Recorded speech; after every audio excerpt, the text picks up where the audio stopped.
بەناوی خۆی بەخشندە وێرەبان ئەم کاتان باش مانوو نەبن خی گەورە یارمەتیتان با لە دوێنەوە هیلاکیان کردوون ها دەستیان خۆش بە ئیشێکی باشیان کردووە خی گەورە لە هەموو لایەکی قبولکە سپاس بۆ ئەوانی کە بوونە مایە ئەوەی کە من و ئێوە بە یەکەوە یەکتر بینین سکرتاریەتی قوتابیان ئەو زەحمەتەی کێشراوە ئاوا ئاسان خەڵک کۆ ناکرێتەوە لە سەتارسەری کوردستان لە ڕاستیە خی گەورە لیان قبولکە ئەمە دەستخۆشیمان هەیە و سپاس بۆ کۆیە فعلەنەوەی کە دکتۆر فەرمووی دکتۆر ئەنوەر فەرمووی ئەوانیش ئەرکیان کێشاوە هەر کەسێ سفرەی بۆ ڕاخستی ئەوە ڕۆحی خۆی بۆ ڕاخستووی سفرە تەنها خواردن نییە پێکەوە بوونە ئەوە سفرەی معنەویە ئێوە لە سەری کۆبوونەتەوە لەبەر ئەوە سپاس بۆ هەمویان سپاس بۆ برای بەڕێزم دکتۆر ئەنوەر سپاس بۆ برای بەڕێزم دکتۆر سەلمان کە هاوسەفەریان کردم قبوڵیان کرد منی خەجاڵت لە بەردەم خوا هاوسەفەریان بم بێمە خزمەت بەڕێستان هەتا لێیان فێر بم و لە ئێوەش فێر بم لەم مەجلیسەش فێر بم ئیشەکەی من ئاسانە ئەڵێن شتێکم گەڕایەوە مامۆستا بەرزی ئەڵێن هیتلەر خەتیبێکی مهم بووە زۆر قسەی مهمی کردەوە بە حساب ئەوانە و توێتی بەیانیان خۆتمەم لێمەیان کاتی خۆی رادیۆ بووە وەکو ئێستاوە نەبوو ئەنتەرنێت و ئەوانە و توێتی بەیانیان خوتبەکانم لێمەیان بۆ چونکە بەیانیان خەڵک چالاکە بیر دەکاتەوە ئێواران لێبن تەنها وەریەگرن بیر لێ ناکاتەوە منیش بۆ خۆم دوای دوو بە حازەیتر و لە بەیانی هەساون و احتیمالەن زوو هەسان و بیر لێ ناکەنەوە هەرچی بڵێ وەریەگرتەوە لەبەرەوە ئەرکی وەرسووکە ئەوەی کە دکتۆر ئەنوەر و دکتۆر سلمان زەحمەتیان کێشا بۆ خۆیان پێشەکیان چنی و ئینیان کرد و لە ڕاستی من ئیسفادەم لە هەردوو بەڕێزیان کرد و چێژم لێ برد و ئیسفادەی معریفی و علمیشم لێ کرد گوایە ئەوە پێشەکیە بۆ ئەوی من دوایی وتم خۆی دوایی ئەڵێن خوا ئەوەش نەبوو ئەوەش نەبوو سێرکەن برا بەڕێزەکانم یعنی ئێمە بابەتە سنتەریەکەمان کە لە ڕێگا قسەمان لەسەر کردووە بەیەکی شۆ دانیشتوین لە خزمەت هەردوو مامۆسای بەڕێز دکتۆر ئەنوەر و دکتۆر سلمان و مامۆسا نیعمانیش کامڕۆ ئەویش بڕیار بوو بێتە خزمەتان و بەڵام بۆی نەکرا ینی بابەتی ئیمانمان باس کرد ئیمان بابەتێکی سنتەری گرنگە لە دینی ئێمە پرۆژەی ئیسلامی پرۆژەیەکی ئیمانیە لەبەرەوە ئێمە چەند لەسەر ئیمان بڵێن قسە بکەین چەند خۆمان ئیمانیانە مامەڵە بکەین چونکە ئەو ئەساسەی هەیە کە لە قورئانە و دکتۆر ئەنوەر ئاماژەی پێدا بابەتێکی زۆر گرنگە هێشتا هەر نەمانوتووە سخن از این اگر من بگویم بردوام 100 قیامت بگذرد آن ناتمام ئەگەر من قسە لەسەر ئەمە بکەم تا قیامەت دێ هەر لە ئێستا تا قیامەت دێ قسە لەسەر ئەمە بکەم باشە هێشتا هەر تەواو نابێ سخن از این یعنی قسە دەربارەی ئەمە ئەگەر من بگویم بەردەوام شارێکی فارسی حافظی شیرازیە ئەڵێ ئەگەر قسە دەربارەی ئەم شتە من بکەم 100 جار قیامەت دێت و ئەڕوا هێشتا هەرەو تەواو نابێ 100 جار قیامەت دێت و ئەڕوا ئێمە باسی ئیمان تەواو ناکەین چونکە باسی ئیمان ئەوەندە باسێکی گەورەیە ئەهێنێ ئێوە ئیتر هەر لە ئەم سەرەتای تەمەنتانەوە هەتا ئەو کاتێ ئەمرن بەردەوام لە خەیاڵی ئیمانا بن بەردەوام لەگەڵ ئیمانا بژین بەردەوام ئیمان کەڵکەڵەی ناو ڕۆحی ئێوە بێ بابەتی وجودی قوڵی ئێوە بێت دکتۆر سەلمان زوو کەلمەی وجودی بەکارهێنا یعنی ناخی ئێوە بێت بابەتێکی ئەوەنە گرنگە جا وەرە ئەم باسی ئیمانە بەو گەورەیە لەگەڵ عەدالەتا خۆی کەیتەوە ئەویش بابەتێکی گەورە مامۆسایەکی بەڕێز بۆ گێڕامەوە وتی ئەو کاتێک کە ئێوە هیچ کامتان یا لەدایک نەبوون یا ئەگەر بوو بیستشن زۆر مناڵ بوون وڵاتی ئەمە زۆر ژیانمان ناڕەحەت بوو حەساری لەسەر بوو بیستوتانە حتمەن باشە وەزمان زۆر خراپ بوو یەکی لەو مامۆسایانەی کە ئەچوو لە دەرەوەی کوردستان پارەی هێنایە بۆ کوردستان بۆ یارمەتیدانی خەڵکی وتی چوون بۆ وڵاتی سعودیە لەوێ دەوڵەمەندێکم دۆزیەوە هەتا قەناعەتم پێ کرد کە یارمەتی کورد باشکە و کوردی بە هیندانە وتی باشە من یارمەتی دەیەم پارەت ئێمە بێ بۆ کوردستان وتی تا قەناعەتم پێ کرد زۆری بردووان دوای قەناعەتی کردوتی باشە پارەت ئێمێ بەڵام بەمەرجێ کە بردت بۆ کوردستان باشە دوو جەماعەت لە ئیسلامیەکان بە یەکەوە ئیدارەی بکەن ئەو جەماعەتانشکێن سەلەفیەکان لەگەڵ یەکگرتووەکانی خوانەکان وكاتب إخوانا كان هذا من جوت فلان كاس خواو بيغمبر قرآن وحديث نيتواني وأنا كم كاتب توبة تمام من كويل كبار قرآن وحديث نيتواني وأنا كم كاتب توبة تمام بديكي مخوبن بتواني أو كم كاتب جاء وجه تماما من بتوان إيمان وعدالتكم كما أو دبابة الجورة أو دبابة الجورة كبيجي جوريان هي القرآن هردوكيان شن آيات باسيانك فرمانيان لسرة يا أيها الذين آمنوا أي دكتور سلمان فرمي آمنوا إيمان بهن نقل أنا بزني كم جال إيمان دنا ببردوام إيمان بيني توا باشا إن الله يأمر بالعدل اعدلوا لقرآن فرمان بهردوكيان كراوة هم عدالة هم إيمان كو كردنوي أم دوانا بيكوا أو يجلا نيو ساعة يا تشل دقائق لراسيا وقال لحد ممكن بدلا أم بابتها بلا من هول أيام بش بسن بزيدكي إيوا بش بسن ببيركردني إيوا هول أيام ككليلي أم بابتها لخزمة برسانا باس كم كافكاي شاعر هم فيلسوف وهم شاعر عليك كتابك بخوان رو غاز لميش كد بقري كتابك بخوان رو غاز لميش كد بقري تو ورزش ناكي لخوار تواناي تو بي أبي ورزش بكي عرقت بيبكا بتجولينه بتخاطب بيركردنەوە ئەوەش ئامانجەکەی لە ڕاستیە یەکی لە ئامانجە سەرەکیانی ئەم مخەیەم و چادرگایانە ئەوەیە کە تۆ وا لێرە ئیدی جۆرێکی تر سەر بکەی ئەوە چی بوو چی ڕوویە ئەوە بەڕاستی شتێکی سێر بوو ئەگەر من بتوانم لەما هەر ئەوە لە خزمەتانە عەرز بکەم ئەوە لە باسی عەدالەت و ئیمانە ڕەنگە کافیە باشە خزمەت برانی خۆم عەرز بکەم کە عرضم کردن هەردوو بابەتەکە هەم ئیمان و هەم عەدالەت لە قورئانە ئەمریان پێکراوە بەڵام هیچ کامیشان بینراو نین هیچ کەسیش ناتوانێت پێناسی هیچ کامیان بکات نە ئیمان و نە عەدالەت ئێمە هەوڵمان دا دکتۆر سەلمان و دکتۆر ئەنوەریش هەوڵمان دا بیناسێنین بەڵام شتێکە نایەتە وتن طالبی شتێکی نازانی ناوی نالێ فەرمێ ئەزانی هەیە بەس نازانی ناوی چییە ئەمەیە ئیمامی غەزالی من زۆر جار وتومە لە کتێبی ئەیوهە الوەلەدا کە بۆ گەنجانێکی وکوی ئەوەی داناوە باشە تەلەبەیەکێتی لەگەڵ ئیمامی غەزالیا پرسیاری لێکە عەرزەکە ئەی ئیمام یعنی ئەی ئیمامی غەزالی ئیمانم بۆ پێناسە بکە ئەویش لە وەڵامان فەرمێ ئەیوهە الوەلەد کوڕەکە ئەمە الئیمان فەلا یوحەد ئیمان پێناسە ناکرێ ئەی چی ئیمان ئەچەژرێ کاتێک کە ئەزانی ئیمانداری کە چەشتوتە کۆمەڵێ شت هەن لەناو من و تۆوە هەن لای مرۆڤەکان بوونیان هەیە بەڵام ناتوانی بیانڵێی ناتوانی ناتە سەرزار ئیلا ئەبێ بچیتە ناوە حەڵەوە ئینجا هەستی پێکەی بۆ نمونە مەرگ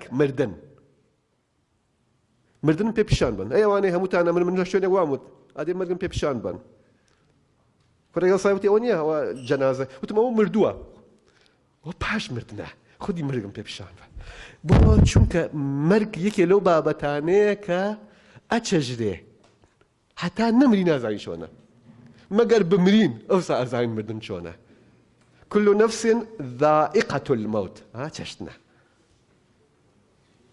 هەتا نەیچەژی نازانی ئەوەی نەیدی بێ نازانێ عشق چی عشق چ ژانێکی هەیە ئیلا ئەبێ عاشق بی اینجا ئەزانی عشق چییە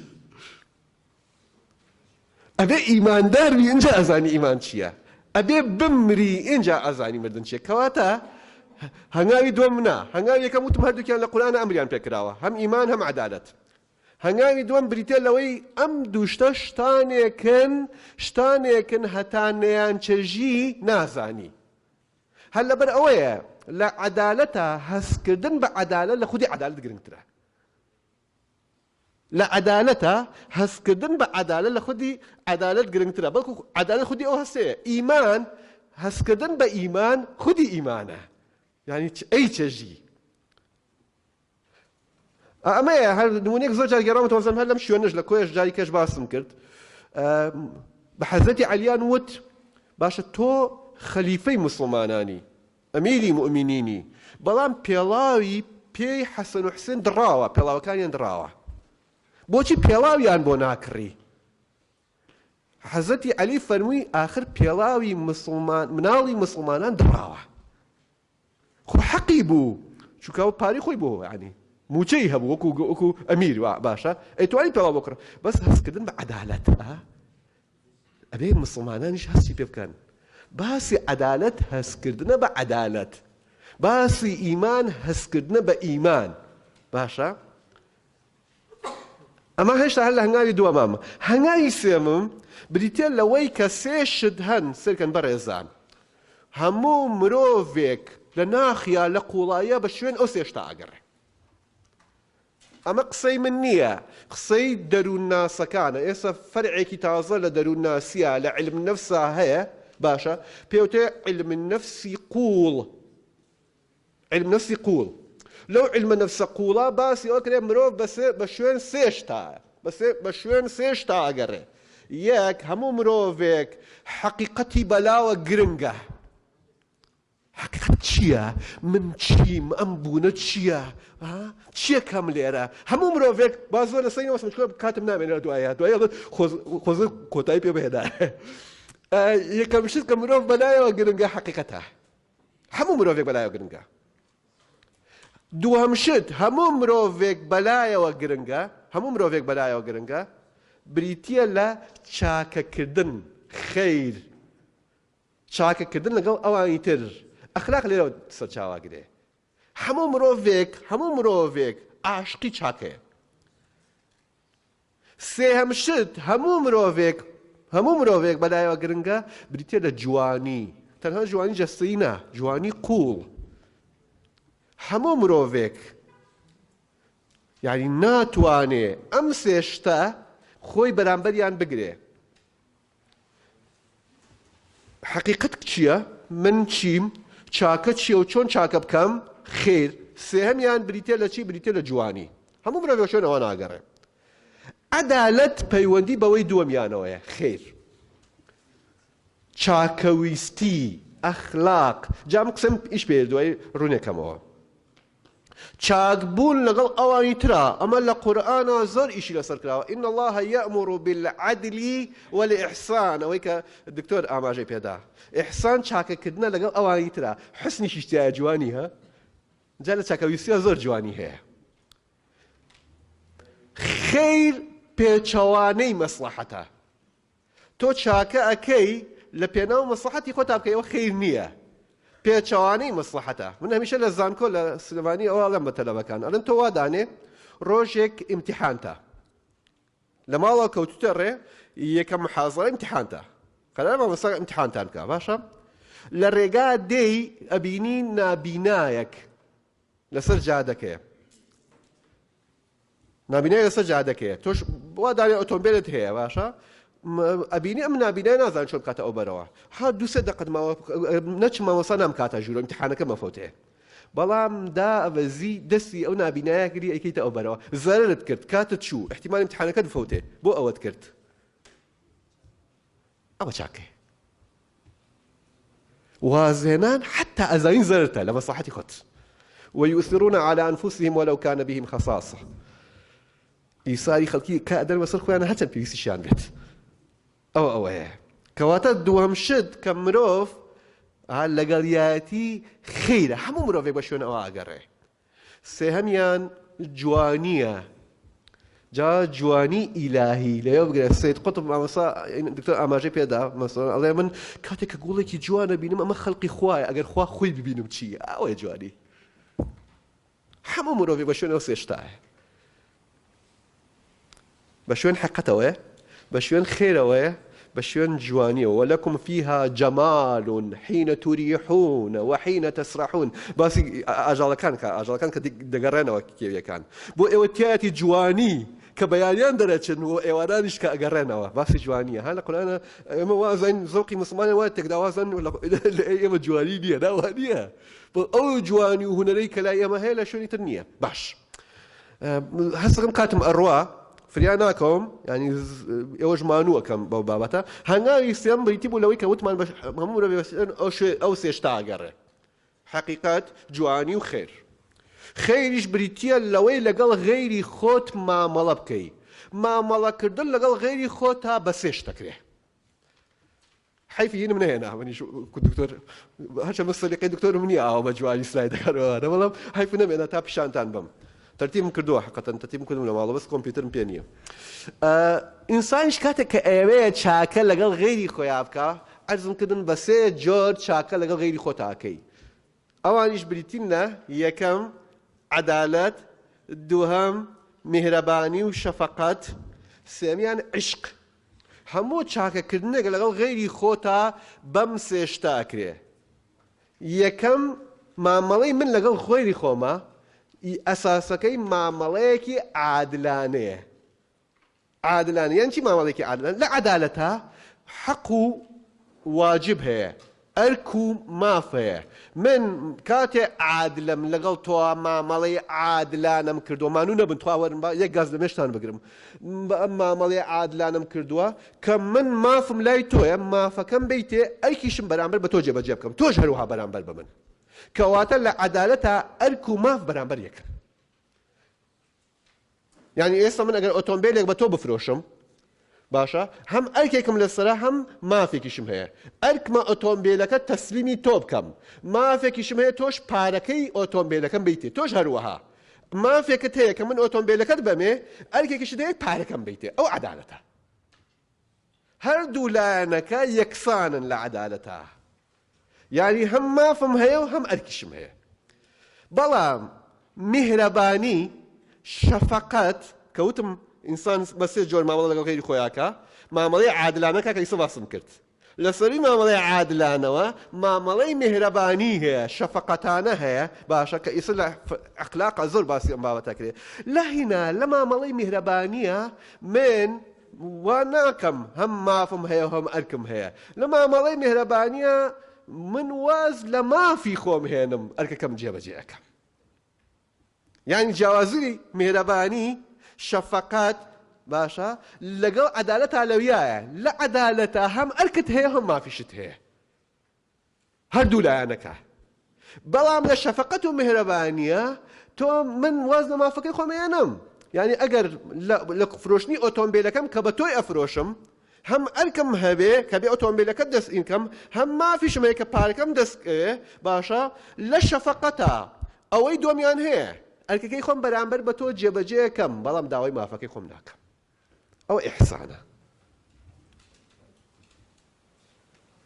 ئەوە پێوترێ فەزیلەت تۆ ئەبەخشی ئەرکی خۆت جێبەجێەکەی بەڵام داوای مافی خۆت ناکەی سێهەمیان ڕۆڵەتان نەگرم سێهەم مامەڵە لەگەڵ غێری خۆتە یەکەم مامەڵەی عادلانەیە دووەم مامەڵەی میهرەبانانەیە سێم مامەڵەیان بریتە لە مامەڵەی عاشقانە لەگەڵ غێری خۆتە جیاوازی مامەڵەی عاشقانە چییە لەگەڵ مامەڵەی میهرەبانانە لەگەڵ مامەڵەی عادلانە لە مامەڵەی عاشقانە ئەوەی عەدالەت نییە کە هەم داوای چی بکەی هەم داوای ئەرکی خۆت جێبەجێکە هەم داوای مافی خۆت بکەی هەم مامەڵەی میهرەبانانەش نییە کە واز لە مافی خۆت ئەهێنی بەڵکو زیان لەوە واز لە مافی خۆت ئەهێنیت و خۆشیشتەوێ وەکو مامەڵەی دایک لەگەڵ مناڵە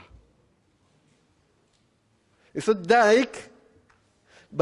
دایکی تۆ بەرامبەر بە تۆی بەخێوەکە بە شەو نخوێنیت بە دیارەوە کێشێ ئەوانە مامەڵەی عادلانە ناکە خۆش شتێکی لە تۆ ناوێ کاتێک ئەو میهرەبانی بە تۆ بەخشیوە و مامەڵەی میهرەبانانەش ناکەوە تەنها واز لە مافی خۆی بێنێ بەڵێ ئەوەی تایە بەڵام زیاتر لە مامەڵەی میهرەبانی مامەڵەی عاشقانەیە شەو نخوێنیە کێشێت و خۆشیشی ئەوەی عاشقانە مامەڵە لەگەڵاکە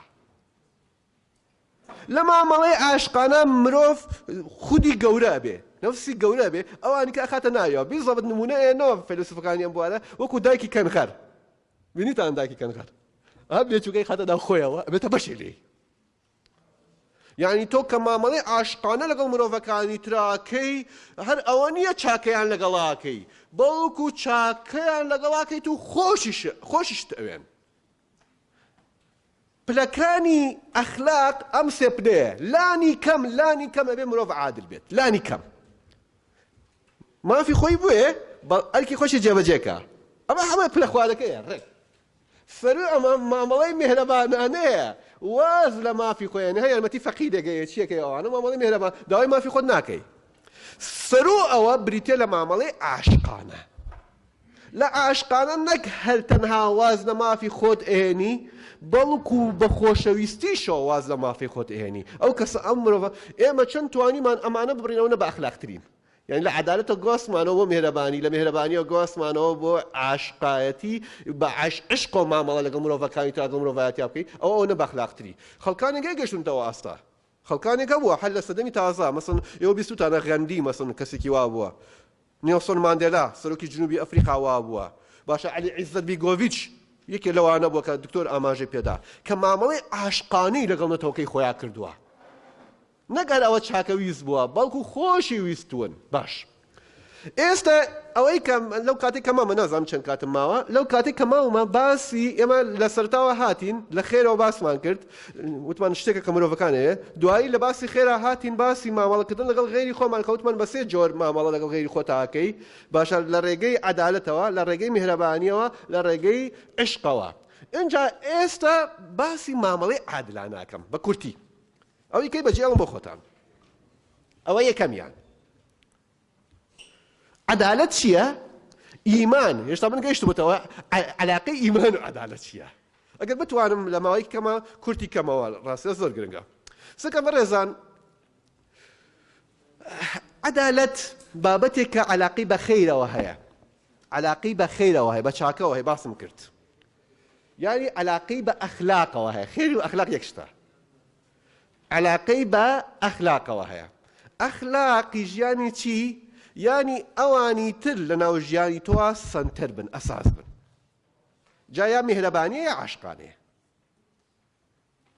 ئەبێ ئەگەر هاتوو ئەم مامەڵە ئەخلاقیە لە ناو کۆمەلگا جێبەجێ بوو لە ناو کۆمەلگا جێبوو ئەو کۆمەلگا بێتە کۆمەلگەیەکی عادل بە کورتی یعنی خەڵکی ئەخلاقیانە مامەڵیان لەگەڵ یەکترا کرد هەموو نظریەکانی عەدالەت هەموو ئەو فەیلسوفانە سەر عەدالەتیان نووسیوە هەموو ئەو زانایانە سەر عەدالەتیان نووسیوە هەموو ئەو فکرە سیاسیانەی لە عالەما بیر لەوەکەنەوە عەدالەت جێبەجێکەن بیر لەمە ئەکەنەوە کە مرۆڤەکان چۆن بە ئەخلاقیانە مامەڵە لەگەڵ یەکترا بکەن ئەساسی ئەمەش کە چۆن لەناو مجتەماع مامەڵەی ئەخلاقی لەگەڵ یەکترا بکەی ئەوە بکەیتە شتێکی عەمەلی لە دەرەوە لەناو واقعە لەناو ژیانە ئەوە پێوترێ نەزەریەی عەدالەت ئەوە پێوترێ ئەساسی عەدالەت جا هەموو فکری عەدالەت باس لەمەیە کە تۆ چۆن لەناو وا بکەی لەناو کۆمەلگا ئەخلاقیانە مامەڵە لەگەڵ یەکترا بکەن ئەخلاقیانە مامەڵە لەگەڵ یەکترا بکەن بۆ ئەمە هەموو ئەوانەی کە لەسەر عەدالەت ئیشیان کردووە ئەڵێن ئێمە یەک بنەمامان هەیە بنەمایەک ئەگەر بێت و ئەو بنەمایە جێبەجێ بکرێ بتوانی بیکەیت ئەو کۆمەلگە بۆتە کۆمەلگەیەکی ئەخلاقی بۆتە کۆمەلگەیەکی عادلانش ئەم بنەمایەش کەلیمەیەکە تعبیرێکە لە دوو وشە پێکهاتووە کەلیمەیەکە پێوترێ جەبری جیهان یعنی چی؟ ئێستا ڕوونیەکەمەوە ئێتە هەموو فەیلسوفەکانی عەدالەت لەسەر ئەمە ئیشان کردووە 30 ساڵ لەسەر عەدالەت دەخوێنمەوە 30 ساڵە ڕێک بە دوواداچوونی مەمەسڵ ئەوە نییە کە باسی ئەوکەم باسی ئەوکەم کە بزانن ئەمە لەکوێوە ئەو هەمووەم کۆ کردوەوە بە دوواداچوونی ئەوم کردووە ئەم 30 ساڵە ئێستا ئایتر ئەوە خەریکە بیدەمە ئێوە ڕەحمەتی خواتان لێم وەرگرن باشە هەموو باسی عەدالەت باسی ئەوەیە کە ئێمە شتێک نهێڵین ئەو شتە پێوترێ جەبری جیهان یانی چی؟ یانی شتێک کە من بەدەست خۆم نییە نەکرێتە پێوەر بۆ من ئەو شتەی کە من بەدەست خۆم نییە نەکرێتە پێوەر بۆ من نەکرێتە پێوەر لە ناو کۆمەلگا نەکرێتە قیاس لە ناو کۆمەلگا یانی چی نەکرێتە قیاس لە ناو کۆمەلگا ئێستا من بەدەست خۆم نییە پیاوم ئەگەر لە ناو کۆمەلگەیەکە پیاوبوون ئیمتیاز بوو ئەوە عادل نییە ئەو کەسەی تر بەدەست خۆی نییە بە مێینە دروست کراوە ئەگەر مێینە بوون بکرێتە پێوەر و ئیمتیازی تیاابەیە ئیمتیازی لەوە بێتەوە لەبەر مێینە بوونیەوە کۆمەلگەیەکی عادل نییە ڕەنگی پێسم چییە؟ تەمەنم چەنە؟ باوام بەرزە؟ نزمە؟ چی ئەمانە؟ ئەگەر ئەمانە بکرێنە پێوەر لە ناو کۆمەلگا لە کاتێکە کۆمەلگا هیچ مرۆڤێک بەدەست خۆی نییە ئەوانە بێ من بەدەست خۆم نییە ڕەنگی پێسم ڕەشە سپیم تەمەنم 50 ساڵە 40 ساڵە 20 ساڵە ئەمانە کە ئینسان بەدەست خۆی نییە یانی گردوون وایە خواگیان منی واخەڵ کردووە ئاوا بم لەو ڕۆژە لە دایک بم. ئێستا بۆچی مامەڵی ناعادلانەیە کە جیلی تازە دانامەزرێن؟ چونکە لەسەر ئەساسی شتە دایان ڕشتووە، ئەوانەیە لەوە پێش هەموویان وەزیفەیان هەیە، جیاوازیەکەش تەنها تەمەنە. ئەم چی بکە گەنجە؟ ئەم چی بکە ئیسە زانکۆ تەخەڕوجەکە؟ ها شتێک کە بەدەست خۆی نییە بۆتە ئەساسی دابەشکاری. لە هەر شتێکە شتێ بوو بە ئەساسی دابەشکاری لە دەست مرۆڤەکان نەبوو، ینی جەبرێکە پێترە جەبر، بەدەست خۆی نییە جەبرێکە، جیهان وای کردووە واوێ، تەبیعەت وای و پێتر جەبری جیهان. جا ئەم جەبری جیهانە مانوم نەکردوون خۆ، ئەم جەبری جیهانە دوو سەرچاوەی هەیە، دوو سەرچاوەی هەیە. چۆن جەبری جیهان لەسەر من دروستەوێ دوو سەرچاوەی هەیە. یەکێکیان سروشتیە، ینی خوا وای خەڵق کردووم. من جارێک لە وڵاتێک بووم بانگیان کردم، هینیان کردین لێپرسینەوە، لێپرسینەوە لەسەر دوو شت بوو، لەسەر نەتەوەکەم لەسەر مەزەبەکەم. لەسەر وتم باشە زەحمەت نەبێ ئەوانەی کە محاسەبەیان نەکردین، وتم زەحمەت نەبێ ئەگەر من هەڵەبجەیم، وتم ئەگەر ئێوە تۆ لە هەڵەبجە بوویتایە کورد نەبووی؟ وتی با. وتم سنی نەبووی؟ وتی با. وتم بۆ تۆ من محاسەبەکەی لەسەر شتێک لەدەست خۆمان نییە، بەدەست خۆم نییە. ئەوە ئەبێ ئەساسی عەدالەت بێ. یەکەم شت کە واکە جەبری جیهانە بەسەر منەوە شتە سروشتیەکانە، من پیاوە، من ژنم، من تەمەنم ئەوەیە، من ڕەنگم ئەوەیە، من هەم ئەوە شتێکی سروشتی خوا کردە. دووهەمیان بابەتە کۆمەڵایەتیەکان. کۆمەلگە واکە توێژێک لە بەسەر توێژێکی ترازاڵەکە، خەڵکێک بۆ نمونە من بنەماڵی فڵان بنەماڵم، یا من لە فڵان ئێستا لە کوردستان هەرێمی کوردستان من شێوەزارم بۆ نمونە بادینیە، شێوەزارم سۆرانیە، شێوەزارم هەورامیە. ئەوە ینی زمان مرۆڤەکان لە بینی خۆیان نادروستیان کردەوە. باشە ئەمە بکرێتە ئەساسی دابەشکاری ئەم کۆمەلگەی نەعادلە. کۆمەلگەی هەرێمی کوردستان ئەوە نەعادلەتەکەیەتی. دوو جەبر بەکارهێن، دوو جەبر. جەبری طەبیعی تەمەنی چەنە، عمری چەنە، ڕەگەزی چەنە، وەتە ئەساسی تەوزیع. جەبری ئیجتیماعی یعنی ئەوەی مجتەمع دروستی کردووە بۆتە ئەساسی دابەشکاری لە کۆمەلگا نەعادالەتی لەوەشە دروست بووە. کەواتە ئەی عەدالەت چییە؟ عەدالەت بریتیە لەوەی ئەم جەبرانە نەهێڵی. یعنی پێغەمبەری خوا درود و سەلامی خوای لەسەر بێ بوو بە پێغەمبەر ئەویست جەبر نەهێڵێ. ئەو جەبرەی کە لەو کاتا بوونی هەبوو کە ئەوە قوڕەیشیە، ئەوەیە، ئەوە ئازادە، ئەوە کۆیلەیە، ئەوە ژنە، ئەوە پیاوە. فەرمووی چی؟ یا ئەیوە الناس، ئەی خەڵکینە ئێمە هەموومان دروست کردووە من نەفس واحدە، ئێوە هەمووتان یەکن، نابێ ئەوە حسابە بکەن. ئەوەیە ئەساسی دینی ئیسلام، ئەساسەکەی عەدالەتە. چونکە دینی ئیسلام ئەویست ئەو جەبرە نەهێڵێ. هەر پرۆژەیەکی فکریش، هەر پرۆژەیەکی سیاسیش هەوڵی نەهێشتنی ئەم جەبرە ئیجتیماعی و طەبیعییانە نەدا، ئەو پرۆژەی سیاسی فکری نییە. ئێوە بۆ ئەوە هاتوون، فێری ئەوە بن، فێری ئەوە بین.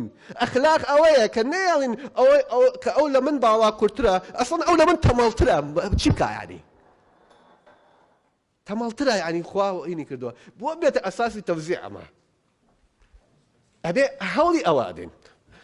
کەواتە گەیشتمە هەنگاوێکی تر بم نەزانم مانوم کردن باشە، گەیشتە هەنگاوێکی تر کە عەدالەت بریتیە لەوەی کە جەبری جیهانی نێڵی. جەبری جیهانیش دوو شتە، سروشتی طەبیعی لەگەڵ چیە؟ لەگەڵ کۆمەڵایەتیە.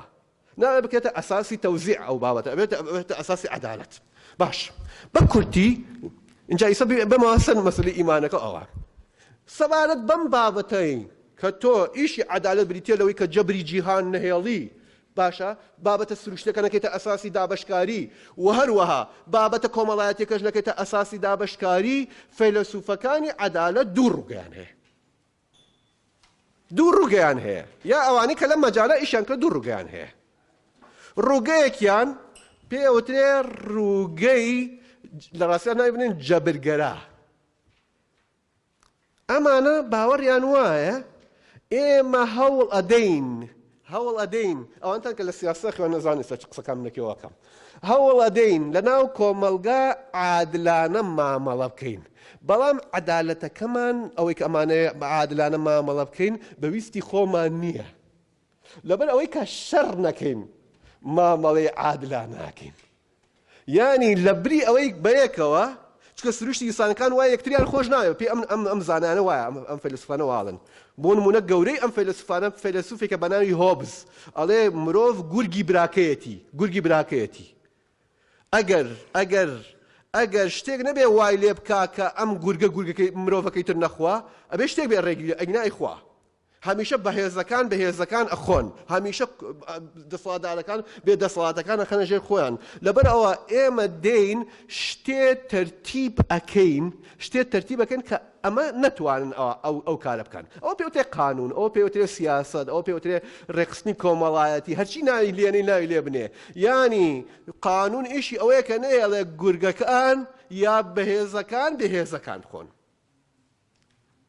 ئێمە ناچاری ناو بکەین بابەتەکە ناچاریە قانون بە زۆر ئەم وەزع ڕاگرێ بۆی بەهێزەکان نەخۆن ئەوەی کە ئیسا ئەڵێن لە ڕۆژ ئاوا قانون سنتەرە ئەوەیە ها ئەڵێن کاتێک کە کارەبا کوژایەوە کاتێک کامێر نەماتی دەستەکان بەدزیکردن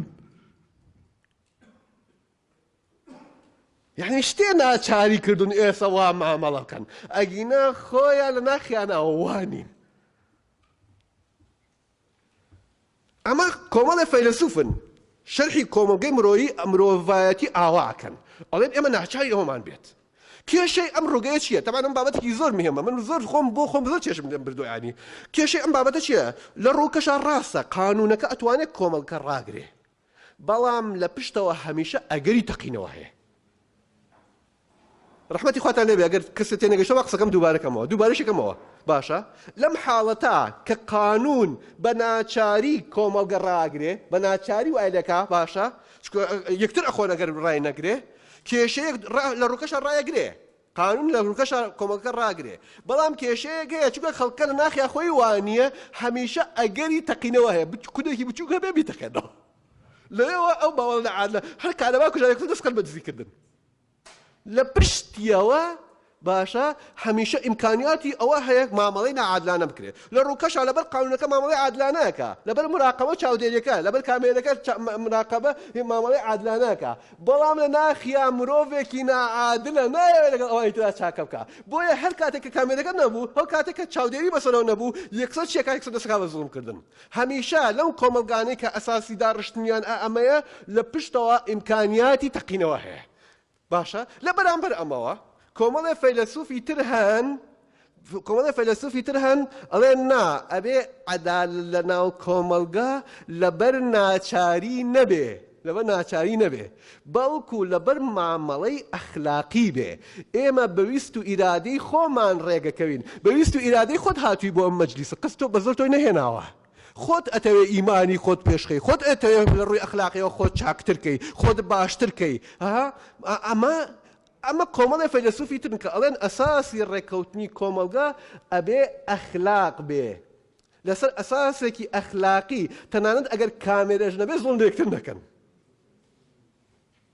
ئەلێرایە ئیمان لەگەڵ عەدالەتا یەکگرێتەوە لەوە یەکەم یانە یەکی ناکرێتەوە چونکە ئەوەی پشتەوە ئەوەی کە لێرا لە مەجال لەمەی دومیانە دروستە بێ کە ئەمە بە ئەخلاقیانە ڕێگەکەوین بە یەکەوە لەبەر ناچاری نییە لەبەر کۆتایهێنان بە شەڕ نییە ڕێکەوتوین عەدالەتە لەبەر ئەوەی خۆمان بە ئەخلاقین ئەمانەوێ مامەڵەی عادلانە لەناو کۆمەلگا دروستکەین ئەمانەیە بەیەکەوە بژین ژیانێکی ئەخلاقی بەیەکەوە بژین ئێستا پرۆژەی ئیسلامیەکان ئەوەی عەلی عیزت بیگۆڤیچ ئەمەی دومیانە کۆمەلگا بەویستی خۆی چاکەویست بێ بەویستی خۆی ڕێکەوێ ئەساسی دیموکراسی ئەمەی دومیانە زۆر نەچمە ئەولاوە ئەمەی دومیانە ئەوەی پشتەوە لەو دیو لەوەی پێشوە ئەگەر قانون نەمێنێت تەقینەوە ڕوئەدا کۆمەلگا هەمووی ئەبێت زوڵم لە یەکتر ئەکات و ئەمانە ئەمەی پشتەوە لەم پرۆژەی دومیانە لەم بەشەی دومیانە بریتێ لە ئیمان کەواتە ئەلێرایە ئیمان و ئەخلاق یەکێکردنەوە ئەخلاق و عەدالەتی یەکێکردنەوە هێنانی ئەو بابەتە ئیمانیە کە کەس نابین لە سەتاوتم بۆ ناو کۆمەلگا ئالێرەوەیە ئەساسی عەدالەت بریتە لە چی لە فەزیلەتی ئیمان چکە من هەرو ئیمانەوە ملیاکە کە تۆش لێرە نیت پۆلیسی شاوی لێ نییە زوڵم لێ نەکەم مامەڵەی ئەخلاقی بکەم عەدالەت ئەخلاق ئیمان والسلام عليكم ورحمة الله بەشتان ساڵ زۆر سپاس ببرم زۆر مانوم کردن ببرم زۆر مانوم کردن بەشتان ساڵێ